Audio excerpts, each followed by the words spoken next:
Hey, this is Dr. Barry. So you've been diagnosed with type 2 diabetes. Now what? Well, the bad news is you're not alone. There's an epidemic of type 2 diabetes in the United States and actually around the world. And so this is the one time though when it's probably not good to be in company.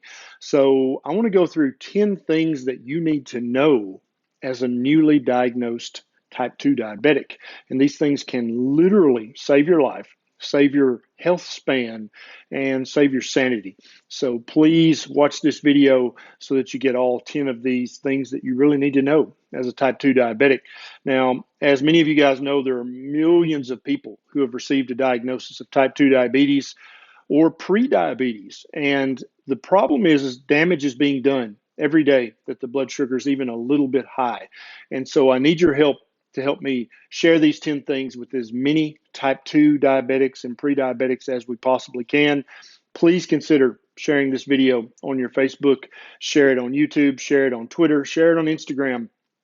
There are so many people needlessly suffering from the complications of type 2 diabetes, and it just doesn't have to be that way. Now, let's talk about the 10 things you need to know as a newly diagnosed diabetic type 2.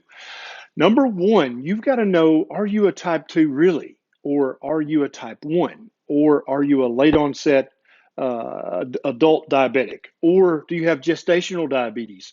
All these matter because the medications that the doctor will choose to treat you with differ depending on these. Whether you absolutely need insulin or not will depend on this. And the way you'll know is not if you have a high A1C. That doesn't tell you anything about whether you're a type 1, type 2, LADA, or gestational.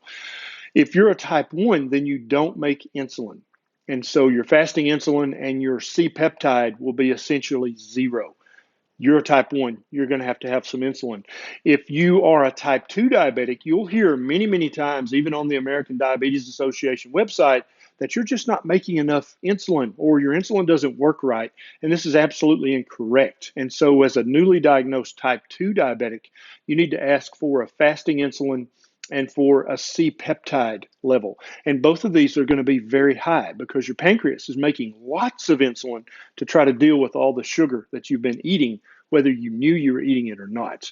Late onset is a different one, and then gestational is a different one. We'll talk about those two in other videos because they're also important.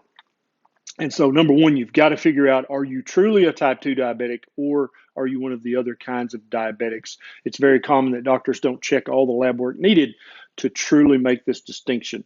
Number two, you have to realize this is very, very serious. Type 2 diabetes is one of the leading causes of heart disease, of early death, of premature nursing home admission. All these things go hand in hand with type 2 diabetes unless you take charge of it. And so you have to understand this is not a joke. It's not funny when you eat donuts. It's not cute when you have Lucky Charms for breakfast. None of that stuff is funny. This is deadly serious. And if you enjoy your life as it currently is, and you enjoy your spouse and your children and maybe even your grandchildren, and you'd like to one day enjoy your great grandchildren, you need to take this deadly serious because that's what it is. Next, you have to understand, you have to believe that type 2 diabetes is reversible. Okay, because otherwise, why would you go to all this trouble? So, the definition of why your doctor told you, hey, you're a type 2 diabetic, is because your hemoglobin A1C, your A1C level, was 6.5 or higher. That's the definition of diabetes. And so, when you are able, through your diet and your lifestyle changes, to bring your A1C below 6.5, then you are at that point a pre-diabetic. You're not type 2 diabetic anymore. You've reversed that. And when you're able through diet and lifestyle to bring your A1C back down to normal levels, you've reversed both your type 2 diabetes and your pre-diabetes. That's completely doable. I've seen hundreds of people here at the Berry Clinic do that with their diet and their lifestyle, and I've talked to thousands of people online who have done just that very thing, and you can do it as well. The next thing that you have to understand is this is all about your diet. 95% of your battle in reversing your type 2 diabetes is going to be about changes you make in your diet. It's mandatory. Unless you want to be on insulin and 7 pills and then lose a leg and then be on dialysis and then be blind, you have got to permanently change your diet away from the slow poison diet that is the standard American diet.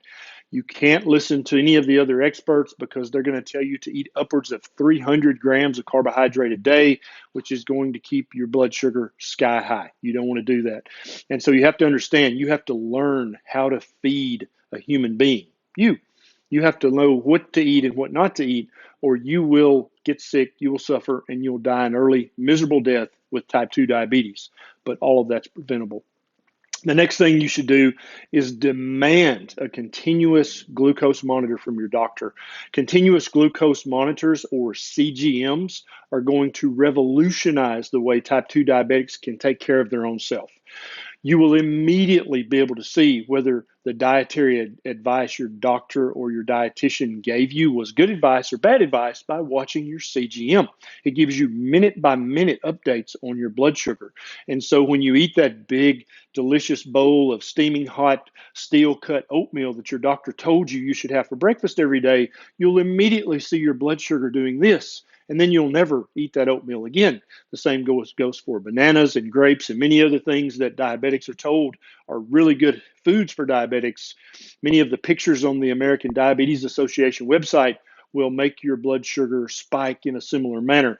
And so a CGM is mandatory if you want to truly take charge of your type 2 and reverse your type 2. You've got to have one of those. Even if you have to pay for it, they are expensive, but I promise you it'll be the best investment you've ever made in your health and in your life. The next thing you need to do, at least initially, your initial diagnosis as a type 2 diabetic, is you need to refuse insulin. If your doctor tries to immediately put you on insulin, that's inappropriate. That's not the way this should be done.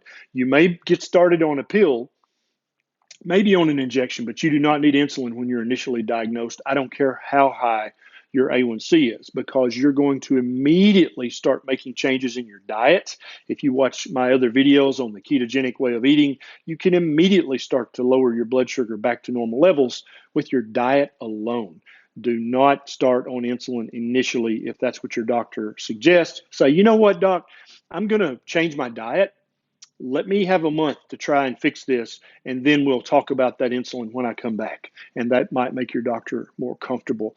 The next thing that you need to know and understand is that you will be given bad advice, and you will be given bad advice by people who you look up to, who should know better, like perhaps your doctor, perhaps your nutritionist, definitely by the American Diabetes Association and the American Heart Association. They will give you inappropriate advice. And now that you have that CGM we talked about, you will immediately be able to ferret out bad advice versus good advice. You'll only make that mistake one time, and then you'll know better than to make it in the future. So expect bad advice, be ready to watch your CGM and see what that dietary advice does to your blood sugar. It's as simple as that. The next thing is you can absolutely ignore the American Diabetes Association. Very often, at least once a week here at the clinic, I'll have a patient come in and say, I don't know, this keto's not working for me. My blood sugars are getting higher and higher. And after we've talked for a while, I find out they've been on the ADA website or one of their sister websites, and they've tried some of the recipes that they recommend there, and it makes their blood sugar go straight up. So for now, until the ADA changes, you can safely ignore them, and your A1C will actually benefit from that. The next thing you need to understand is that exercise will help you control your blood sugar and lower your A1C. The more muscle that you're able to put on your body, the more places your body has to put the glucose out of your bloodstream. So, but that doesn't give you liberty to eat lots of carbohydrates. It just gives you more of a buffer. And so if you've been diagnosed with type 2 diabetes, you absolutely need to be more active than you have been, whatever that means for you in your personal journey. The next thing you need to know is that you absolutely can take charge of this. And this is number 10. And this is probably the most important thing I can tell you. You are not helpless.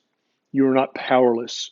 You are in danger. Yes. You're in trouble. Yes. But you can absolutely get pissed off and take charge of your diet and take charge of your lifestyle. And you can absolutely take charge of this type 2 diabetes. You can kick its butt and you can reverse it. You have to understand no one else is going to do this for you. I can make videos all day long.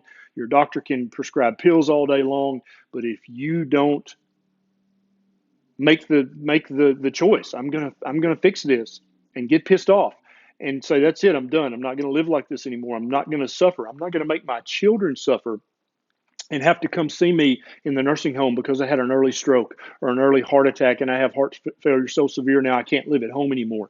Please don't put your family through that. Please take charge of your diabetes. Know that you can take charge of your diabetes and reverse this before it destroys your life. Now, if you enjoyed this video, please consider clicking that subscribe button and the little bell button right beside it. That way, every time I make a new video and release it, you'll get a notification. You'll be one of the very first to know. And if my videos like this have helped your health in some small way, please consider clicking on that Patreon link right down below. It's a quick sign up and you can throw a buck or two my way so that I have enough time to keep making videos just like this one. This is Dr. Berry. I'll see you next time.